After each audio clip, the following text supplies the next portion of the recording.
వీళ్ళేంటి విష్ చేయడం లేదు, వీళ్ళకి గుర్తుందా గుర్తు లేదా? ఏమోలే, ఒకసారి వెళ్ళి గుర్తు చేద్దాం. శిష్యు ఛాయ, ఇవాళ ఏమైనా స్పెషల్ ఉందా? ఇవాళ సండే మధ్యాహ్నం సిఎస్కే మ్యాచ్ అండ్ సాయంత్రం ఆర్సీబీ మ్యాచ్ ఉంది. అలాగే ఈరోజు చికెన్ కూడా. ఈ ఐపీఎల్ స్టార్ట్ అయినప్పటి నుంచి ఐపీఎల్ ఒక్కటే గుర్తుంటున్నాయి, వేరే ఇంకేం గుర్తుండడం లేదు. మరి సండే మాత్రం చికెన్లు బాగా గుర్తొస్తున్నాయి. మదర్స్ డే మాత్రం గుర్తులేదు. Happy mother's day my dear mummy. నాకు తెలుసు నా పిల్లలకి నేనంటే చాలా ఇష్టం.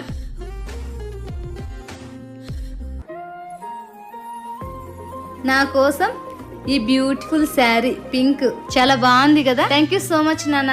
అలాగే శారీ కంటే కూడా చాలా అందంగా వేసారు చూడండి బొమ్మలు. మధ్యలో నేనంట, ఛాయ, శిశిర భలే ఉంది కదా. అమ్మలందరికీ మాతృ దినోత్సవ శుభాకాంక్షలు.